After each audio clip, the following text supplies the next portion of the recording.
और वैसे भी भैया मृत्यु का जो क्षण होता है ना, वो किसी भी व्यक्ति के अपने जीवन के पिछले कर्मों के ऊपर आधारित होता है। कोई व्यक्ति अपने जीवन में अच्छा कर्म किए होते हैं।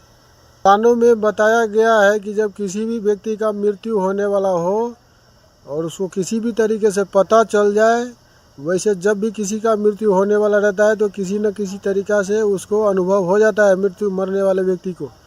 तो पुराणों में बताया गया है कि मृत्यु के बारे में अनुभव हो जाए, पता चल जाए, तो मृत्यु से डरना या घबराना नहीं चाहिए।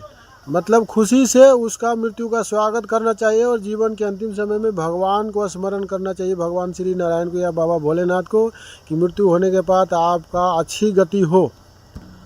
और मृत्यु के समय में जो व्यक्ति डरते हैं, घबराते हैं, वो मरते तो वो भी है, लेकिन उसकी दुर्गति हो जाती है मृत्यु के बाद। तो भैया मृत्यु से डर क्यों लगता है? मृत्यु के नाम सुन के डर क्यों लगने लगता है? लोग घबराते क्यों हैं? और एक बात हकीकत बताऊँ तो भैया, हम मृत्यु से घबराने का हमारे दिल दिमाग में फ़िलहाल अभी तो ऐसा कोई सोच विचार नहीं है। हकीकत कहिएगा तो हम उस दिन का इंतज़ार करता हूँ जिस दिन हम इस संसार को छोड़ के जाएंगे, क्योंकि जिस दिन हम इस संसार को छोड़ के जाएंगे वो दिन हमारे लिए सबसे बड़ी खुशी के दिन होगी। हमको ऐसा क्यों महसूस होता है ये भी हम आपको बताऊंगा आगे। और लोगों को मृत्यु का नाम सुनकर घबराहट क्यों दिमाग में पैदा हो जाता है और मृत्यु के नाम सुनकर लोगों को डर क्यों लगने लगता है, ये भी हम आपको बताएंगे आगे। जब किसी भी व्यक्ति को पता चलता है कि अब उसकी मृत्यु हो जाएगा या थोड़े दिन बाद में उसकी मृत्यु हो जाएगा, या किसी न किसी तरीके से तो मरने वाले को पता चल ही जाता है। जब उसकी आयु पूरी हो गई, जब मृत्यु होती है, उस मृत्यु की बात हम कर रहे हैं। और जिसकी मृत्यु अचानक हो जाती है किसी घटना में, हम उस मृत्यु की बात नहीं कर रहे हैं। वो ऐसे मृत्यु में तो लोगों को जल्दी पता ही नहीं चलता है कि कब उसका मृत्यु होगा। किसी भी व्यक्ति का आयु समाप्त होने के बाद में जब अंतिम समय पूरा हो गया, जब उसका मृत्यु होता है, हम उस मृत्यु की बात कर रहे हैं। अचानक जिसका मृत्यु होता है हम उस मृत्यु की बात नहीं कर रहे हैं। अचानक मृत्यु होने वाले को तो कभी कभी महसूस ही नहीं होता है, कि पता ही नहीं चलता है कि वो मरने वाला है, और मृत्यु के बाद में उसको पता चलता है। और जब अपनी जीवन के पूरी आयु पूरे करके जिसकी मृत्यु होती है, उसको पहले ही पता चल जाता है कि किसी न किसी तरीक़ा से उसको संकेत मिल जाता है कि अब उसकी मृत्यु होने वाली है। जब संकेत मिल जाता है तो डरने और घबराने लगते हैं, और इसी के कारण उनका दुर्गति भी हो जाता है। तो सच तो यही दोस्तों, पुराणों में बताया गया है कि जब मृत्यु का समय आए तो डरना और घबराना नहीं चाहिए, बल्कि खुशी से मृत्यु का स्वागत करना चाहिए और जीवन के अंतिम समय में भगवान को स्मरण करना चाहिए, ताकि मृत्यु के बाद सदगति हो, दुर्गति ना हो। तो भैया देखिए, हम सबसे पहले बात करते हैं कि लोगों को मृत्यु के बारे में जब पता चलता है और मृत्यु का नाम सुनता है तो घबरा जाते हैं और डर क्यों जाते हैं। हालांकि वो व्यक्ति भी जानते हैं जो घबरा जाते हैं कि जब घबराएंगे तो भी उनका मृत्यु होगा ही। जानते सब है, बच्चे जानते हैं, लेकिन फिर भी घबराते हैं। और मृत्यु का नाम सुन के, मृत्यु के बारे में जान के जब पता चलता है कि उस व्यक्ति का मृत्यु होने वाला है, तो घबरा जाते हैं, डर जाते हैं, बहुत डर दिलो दिमाग में समा जाते हैं। इसका कारण होता है लोभ और मोह। मनुष्यों का जो लोभ और मोह होता है ना, यही घबराने और डरने का कारण होता है, और दुख कष्ट का भी कारण यही है। क्योंकि जब भी किसी व्यक्ति को पता चलता है कि उसका मृत्यु होने वाला है या वो नहीं बचेगा, किसी बीमारी के कारण या किसी भी कारण से उसका मृत्यु कुछ दिनों में हो जाने वाला है, तो उसके दिलो दिमाग में डर भय समा जाता है। अपने परिजनों का, जो अपने घर के रिश्तेदार वगैरह होते हैं, बीवी बच्चे, पिता पुत्र, इन सभी के मोह माया दिलो दिमाग में समा जाते हैं। और ये हमेशा सोच दिमाग में बनी रहती है कि जब वो इस संसार को छोड़कर चले जाएंगे तो उनके पीछे जो है उनकी बीवी बच्चे, लड़का लड़की, माता पिता, वो कैसे रहेंगे। और यही सोच दिमाग में बैठा रहता है, और इसी मोह माया के कारण वो हमेशा दुखी होता रहता है। और उस व्यक्ति का यही मोह माया मृत्यु के बाद उसके दुख और कष्टों का कारण बनता है। मृत्यु से डरने और घबराने का यही कारण, मृत्यु से डरने और घबराने का जो कारण है ना, वो यही है। क्योंकि जिस व्यक्ति को मृत्यु का नाम सुन के दिलो दिमाग में डर भय समा जाता है, उसका कारण यही होता है कि उस व्यक्ति को उसके जीवन में किसी सामान से या किसी व्यक्ति से इतना लगाव है कि मृत्यु का नाम सुन के उससे बिछड़ने का दुख उसके दिल दिमाग में बैठ गया कि अब उसको थोड़ी देर में मृत्यु हो जाएगा, कुछ दिनों में मृत्यु हो जाएगा। और जिस वस्तु को, जिस व्यक्ति को उस व्यक्ति से ज़्यादा लगाव है, ज़्यादा चाहत है, जिस व्यक्ति से वो ज़्यादा प्रेम करते हैं, उसके ना रहने पर वो व्यक्ति कैसे रहेगा। उस ज़्यादा लगाव वाले वस्तु को और ज़्यादा चाहत वाले वस्तु से बिछड़ने का मोह उसके दिल दिमाग में समा जाता है और मृत्यु से डरने का और मृत्यु के नाम सुन के घबराने का यही कारण होता है। हालांकि वो व्यक्ति को भी पता होता है जब वो घबराएगा घबराएंगे डरेंगे तो भी मृत्यु उनका होगा ही, तो भी मृत्यु उनका होगा। घबराने और डरने से वो काल जो है ना, प्रारब्ध जो काल पुरुष अपना कार्य नहीं छोड़ देगा, क्योंकि काल के बस में सभी जीव होते हैं। काल किसी भी जीव के बस में नहीं होते हैं। कि ऐसा नहीं है कि आपके घर में कोई बड़े कार्य होने वाला है कि आज छोड़ दीजिए कल इनकी मृत्यु करके आप ले जाइएगा, ऐसा कदापि नहीं होता है। जो प्रारब्ध ने जो सृष्टि का नियम बनाने वाले विधाता ने जो नियम बनाया है वो नियम सभी के ऊपर लागू होता है। जब जो होना होगा वो होगा ही, चाहे कुछ भी हो जाए। राजा परीक्षित जो थे, जब उनको पता चला कि किसी ने उनको श्राप दे दिया है किसी ब्राह्मण ने और 7 दिन बाद उसकी मृत्यु हो जाएगा, तो उसके मन में भी घर परिवार की चिंता समाई थी और वो सोच वहाँ के उन्होंने सोच लिया था कि उनके ना रहने पर उनके घर परिवार के व्यक्ति कैसे रहेंगे। हालांकि राजा परीक्षित का जिस समय मृत्यु हुआ था उस समय 60 वर्ष अपने जीवन की आयु जी चुके थे, अपने जीवन के अंतिम समय में पहुँच गए थे। कलयुग में राजा परीक्षित था, वो भी कलयुग में ही थे। कलयुग के शुरू कलयुग था तब थे वो।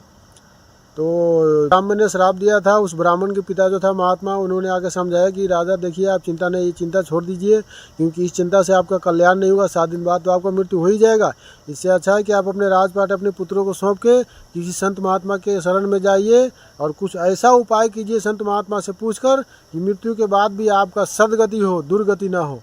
तो राजा परीक्षित भी यही उपाय किए थे। वो अपना राजपाट त्याग के और सुखदेव मुनि के शरण में गए थे और उन्होंने उनको दिव्य ज्ञान और मद भागवत कथा जैसा ज्ञान दिया और महाराज परीक्षित को मृत्यु के बाद भी सदगति हुआ। बात है मित्रों, अपने जीवन में किसी भी वस्तु से किसी भी व्यक्ति से इतना लगाव इतना चाहत नहीं रखना चाहिए कि जिससे किसी दिन बिछड़ जाना पड़े अचानक तो उसके बगैर दुखी रहो, आप उसके बगैर ना रह सको। ऐसा आदत है, ऐसी दिनचर्या अपने जीवन में नहीं बना कर रखना चाहिए।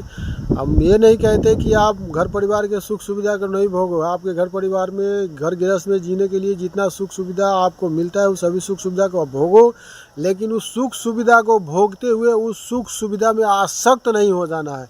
मतलब वो सुख सुविधा मिलता है तो उसका उपभोग करके आपको खुशी से नाचना भी नहीं है, और यदि नहीं मिलता है तो आपको दुख और कष्ट मनाकर शोक मनाकर रोना भी नहीं है। और मिल रहा है तो भी ठीक है, नहीं मिल रहा है तो भी ठीक है। इस स्थिति में यदि आप अपनी दिनचर्या को ढाल कर रखिएगा तो कोई वस्तु और कोई व्यक्ति से बिछड़ जाने का भी ज़्यादा परेशानी आपको नहीं झेलना पड़ेगा। और अपना दिनचर्या को इस तरह बना कर रखिए कि जीवन के अंतिम समय में यदि संसार आपको छोड़ना पड़े तो ज़्यादा दुख और कष्टों का सामना ना करना पड़े। यदि अपने जीवन में किसी व्यक्ति से किसी वस्तु से ज़्यादा चाहत ज़्यादा लगाव मोह पास में ज़्यादा बंद कर रहिएगा तो भैया जीवन के अंतिम समय में बहुत सारे समस्याओं का सामना करना पड़ता है। आप लोगों ने सुना होगा अंतमति सोई गति। जीवन के अंतिम समय में जैसे दृश्य आपके दिमाग में छवि रहेगा उसी हिसाब से आपका जन्म भी हो जाएगा। वो महात्मा जड़भरत वाला कहानी आपने सुनी है, देखी है टीवी में। महात्मा जड़भरत जी अपने जीवन के अंतिम समय में जब धरती छोड़ रहे थे तो उनके दिलो दिमाग में हरिण की स्मृति बनी रही और मृत्यु के बाद उनका अगला जन्म हरिण में ही हुआ। हालांकि हरिण की योनि में दिव्य ज्ञान उनका बना रहा। ब्राह्मण परिवार में जन्म हुआ और वहाँ भी उनका नाम जड़भरत ही था। तो हमारा तो यही कहना है मित्रों, अपने जीवन में अपने घर गृहस्थ में अपने कर्तव्य का पालन करते हुए किसी भी व्यक्ति से किसी भी वस्तु से ज़्यादा चाहत ज़्यादा लगाव नहीं रखना चाहिए। जितना ज़रूरी है, जितना आवश्यकता है उतना ही चाहत उतना ही लगाव रखिए, ताकि किसी समय यदि किसी वस्तु से किसी व्यक्ति से बिछड़ना पड़े तो उसका वियोग आपको परेशान नहीं करे। इस स्थिति में अपने आप को बनाकर ढाल कर रखना चाहिए। हमारा तो यही कहना है मित्रों। मतलब व्यक्ति को मृत्यु का नाम सुन के मन में डर समा जाता है दिलो दिमाग में। इसका कारण यही होता है लोभ मोह। उस व्यक्ति को उसके अपने लोगों से बिछड़ने का मोह दिलो दिमाग में बैठा रहता है।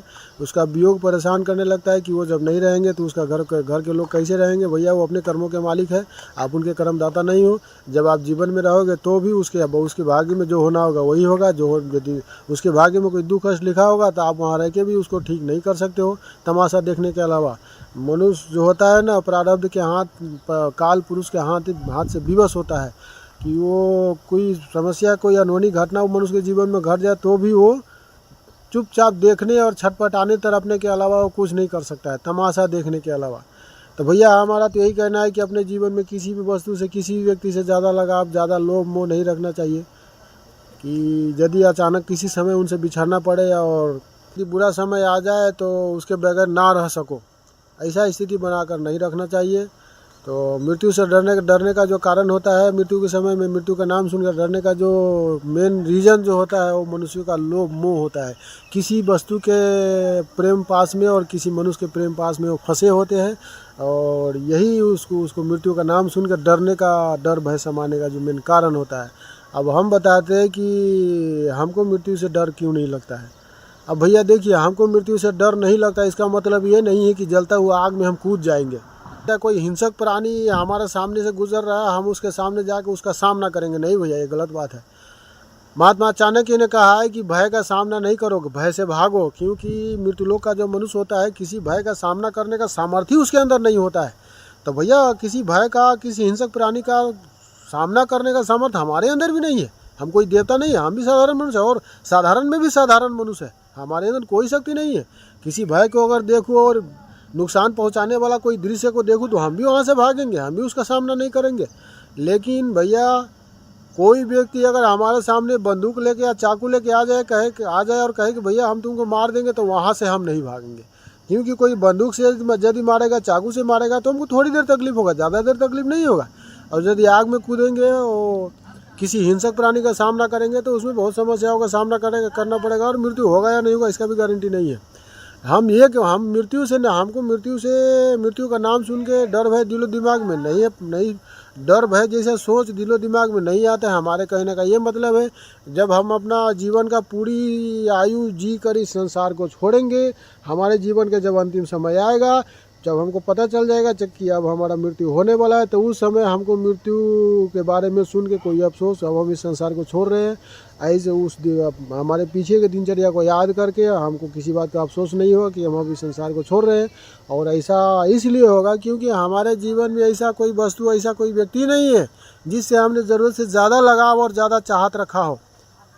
बात छोड़ दीजिए, हमारे जैसे सैकड़ों हजारों पुरुष होंगे जिस व्यक्ति के जीवन में दुखों और कष्टों के अलावा कुछ है ही नहीं। तो जिस व्यक्ति के जीवन में दुखों और कष्टों के अलावा कुछ होता ही नहीं है, ऐसे व्यक्ति तो दिन रात मृत्यु का कामना करता रहता है कि वो, और मृत्यु का कामना करते करते कई व्यक्ति गलत कदम उठा के संसार को छोड़ भी देते हैं।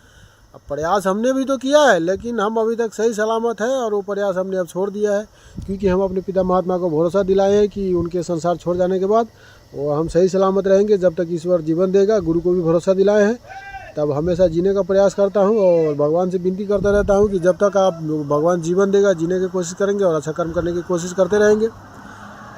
तो भैया देखिए, हमारे जीवन में हम ईश्वर की कृपा से किसी वस्तु से या किसी व्यक्ति से इतना चाहत, इतना लगाव है ही नहीं कि कोई व्यक्ति, कोई वस्तु हमको ना मिले तो हम उसके बगैर ना रह सके। ऐसे भैया कहिएगा तो इस जीवन में हमको एक सच्चे मनुष्य को जो सुख सुविधा मिलना चाहिए, उस सुख सुविधा में से किसी भी सुख सुविधा का नामो निशान हमारे जीवन में है ही नहीं। हमारे जीवन में दुखों और कष्टों के अलावा कुछ है ही नहीं। तो इसीलिए जिस व्यक्ति के, हमारे बात छोड़ दिए, हमारे जैसे जो भी मनुष्य होगा, सैकड़ों हजारों व्यक्ति है, पुरुष होगा स्त्री होगा, जिस भी व्यक्ति के जीवन में दुखों और कष्टों के अलावा कुछ होगा ही नहीं, ऐसे व्यक्ति को जीने का इरादा नहीं रहता है। ऐसे व्यक्ति तो हमेशा मृत्यु का कामना करते रहता है।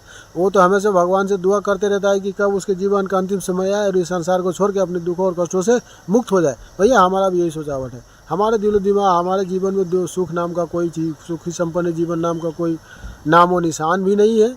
और सुखी संपन्न जीवन किसको कहते हैं हमने देखा ही नहीं, हम जानते ही नहीं है।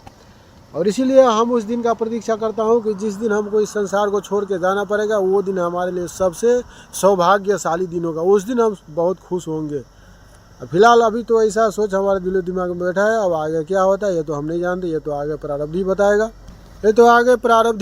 लेकिन हमारा तो सोचावट अब भी इतना ही है। हम भगवान श्री नारायण से हमेशा विनती करते रहते हैं, ईश्वर इतना समय बीत गया तो थोड़ा समय और बाकी है, और आने वाले थोड़े समय में ऐसी किसी वस्तु से अधिक चाहत और अधिक लगाव न हो जिसके वजह से हम उसके लोभ मोह में फंस के हम इसी संसार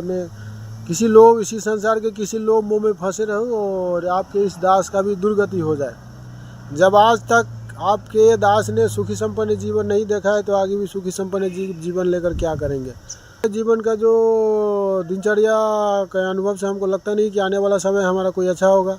अब जैसे तैसे बीतेगा, बिताने की कोशिश करेंगे। अब सुखी संपन्न जीवन तो भगवान श्री नारायण जाने, लेकिन अब जैसे ईश्वर जी मौका देगा जीने की कोशिश करेंगे। अब जिस व्यक्ति को सुखी संपन्न नाम का मुख ही नहीं देखा, ऐसे व्यक्ति को जीने का इरादा नहीं होता है, आप लोग भी जानते हो। तो हमारे जीवन में किसी भी वस्तु का इतना मतलब, किसी भी वस्तु से, चाहे वो कोई वस्तु हो चाहे वो कोई व्यक्ति हो, किसी से हमारे जीवन में हम अपने आप को ज़्यादा चाहत, ज़्यादा लगाव से जोड़ा ही नहीं, ऐसा मौका ही नहीं मिला। ईश्वर के इसको हम अपना सौभाग्य कहूँ या दुर्भाग्य कहूँ, ये तो हम नहीं जानता हूँ।